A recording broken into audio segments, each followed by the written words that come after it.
Hi, my name is Keeran Patel, and my project is exploring the limits of perturbation theory for Tesla RF cavities to evaluate various geometric and electromagnetic values. Particle accelerators are devices, as the name suggests, accelerate particles to near light speeds. They are used to study the structure of the nuclei, nuclear forces, and more. Particles are accelerated by a radio frequency cavity or an RF cavity. These are devices that store electromagnetic energy and guide and accelerate particles at some rate. There are different kinds of RF cavities that are better at acceleration, energy dissipation, etc. There are two main types that we will focus on in this project. The first kind is the pillbox cavity, specifically at the TM010 cavity. The electric field is strongest at the center. The electric field goes parallel to the particle's path, and the magnetic field goes perpendicular to the particle's path. The pillbox cavity has analytic solutions, meaning it is described by mathematical equations. The elliptical cavity, or the Tesla cavity, eliminates multipacking when unwanted discharge from the cavity occurs. Higher acceleration gradients are also possible, and lower loss of energy. In other words, there's less energy lost, but a greater acceleration gradient towards the particle beam. The problem with the Tesla cavity is there aren't any analytic solutions. You have to use numerical solvers like finite element method or finite integration technique. The pillbox cavity, on the other hand, has analytically solved equations using the Bezel function. FEM can cost a lot of time and processing power that isn't always the best option if one needs a quick solution. So my proposal is we find a analytic, or at the very least a semi-analytic solution for the Tesla cavity using perturbation theory, with our 0th order perturbation being the pillbox cavity. Before we dive into the perturbation, we need to talk about the design parameters of the Tesla cavity. First, the resonant frequency is at 1.3 gigahertz. The resonant frequency represents the frequency of the electromagnetic field in the cavity. The number of cells is 9. This means that there are 9 coupled Tesla cavities that increase the acceleration with the more cavities you have. The R upon Q value is 1036 ohms. This represents the efficiency based on the quality factor, power dissipated, and the voltage accelerated. The geometry factor G is a purely geometric value. It is 270 ohms for the Tesla cavity. The accelerating electric field is around 25 megavolts per meter. The accelerating electric field is the electric field strength that the particle beam feels along its axis. It is directly related to the accelerating voltage as they relate to the particle beam's acceleration. The quality factor is 5 times 10 to the 9. This represents also the efficiency based on the amount of power put into the system and the efficiency of the total energy stored.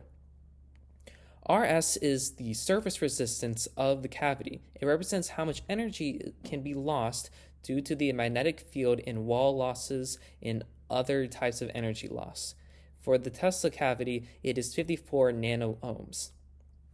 The ratio of the peak electric field to the accelerating electric field is 2. The smaller this value is, the more accurate and the more efficient the Tesla cavity is. We want to reduce this as much as possible in order to reduce energy loss. And we want to concentrate the field to the axis so the particle beam can be accelerated as much as possible. The iris diameter is 0.07 meters. It is the connection between multiple cavity cells. The equator diameter is 0.2066 meters, which is the largest radius of the Tesla cavity. Lastly, the active length is 1.038 meters, or this is the length of the 9-cell Tesla cavity system that the particle beam sees. The Tesla cavity is optimized to minimize energy losses while creating a high accelerating gradient. For the analytic model, we'll use 9 pillbox cavities coupled together. The percent error ranges from around 10% to 90%. The resonant frequency is around 1.111 gigahertz, which has a 14.5% error. The number itself is 9, so there is no percent error. The R upon Q value is around 1954.111 ohms, which is giving a 89.1% error. The geometry factor G is 239.976 ohms with a 11.5% error. The accelerating gradient was used to normalize the analytic model, so it is useless to evaluate the percent error. The quality factor is 4.425 times 10 to the 9. This gives also a 11.5% error. RS was also used to normalize the system, so there is no percent error. Lastly, the ratio between the peak electric field to the accelerating electric field is 1.38, which gives a 31% error. Lastly, the pillbox diameter was the same as the largest radius of the Tesla cavity, so there is no percent error here as well. On the bottom middle are the equations for the electric and magnetic fields of the pillbox cavity. They were used to evaluate these properties of the analytic model. For our second model, we'll use perturbation theory to the first order to calculate the change to our system. Essentially, we will take our pillbox cavity and deform the walls to be closer to the shape of the Tesla cavity. We will use the Helmholtz equation and assume a time harmonic solution, meaning proportional to the cosine of the angular frequency times time. So in the top left, we can take the Helmholtz equation for the electric field and re-express it as the first order perturbation, where E naught is our pillbox cavity equation and the first order represents the corrections to the field. So we end up getting the Helmholtz equation for E naught plus epsilon E1, where epsilon is our perturbation parameter. Due to the Friedholm alternative, K1 has to equal to 0. In other words, if you expand the Helmholtz equation, you will get a non-homogeneous Helmholtz equation that is proportional to the eigenvalues of the Helmholtz. And because of that, there are no solutions to the equation unless the first order correction to K, or the wave number of the system, is 0. So for the first order corrections, we will assume K1 is 0. We will also need to calculate the boundary conditions for our perturbation. We know that at the walls, it is a perfect conductor, so we will assume that E of the equator plus epsilon f of z, where f of z is a shape function that will help us create the Tesla cavity walls, will be set to 0. Expanding this will give us the perturbation expression for our system, and using the multivariable Taylor series and knowing the properties of the pillbox cavity, we can get a electric field boundary condition for the first order correction. Assuming Newman boundary conditions, we can also find that the first order correction will have the same Newman boundaries as the whole field as well. So deriving a separable solution for the Helmholtz equation and applying the boundary conditions gives that E naught is equal to the sum of an times the modified Bessel function times the square root of alpha squared minus k naught squared r times cosine n times pi over Lz, where L is the length of one cavity, alpha is n pi over L, and k naught is our 0th order wave number. And we assume E equals to E naught plus epsilon E1. For our first model, we will use a shape function that is proportional to the quadratic function.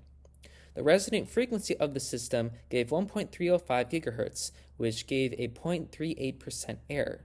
This was calculated using Slater's formula, or a correction to the wave number based on deformation of the cavity. The number of cells is 9 again.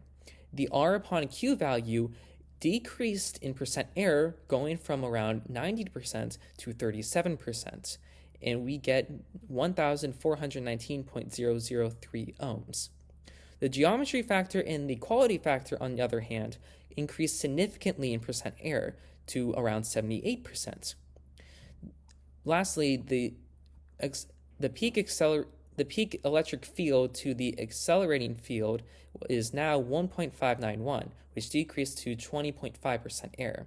The first shape function is proportional to the quadratic function. The resonant frequency decreased to 0.38% error, while the quality factor and geometric factor increased to 78% error. In the middle shows the similarity graph between the Tesla cavity and our shape function, which shows that it is significantly close when epsilon is about 0.2323. For our second shape function that is proportional to the hyperbolic tangent squared, we get the resonant frequency is 1.312 gigahertz at a 0.92% error, which is significantly decreased. The number of cells is still 9, and the R upon Q value is 1,404.918 ohms, which gives a 35.6% error. The geometry factor and the quality factor again have increased significantly to 85%. Lastly, the peak acceleration to the accelerating electric field is 1.598, which is 20.1%. In the middle represents the similarity graph between the Tesla cavity and the shape function, showing that its peak similarity happens when epsilon is 0.2727. In all, the resonant frequency went from 14.5% error to less than 1% for both shape functions. This expands the application of Slater's formula and is primarily used to account for deformations from internal or external forces. On the right is the axis electric field of both of the perturbed pillboxes. The electric field peaks at the center of the cavity briefly because of the nature of perturbation theory. Smaller iris diameters concentrate the electric field more, but larger ones don't as much.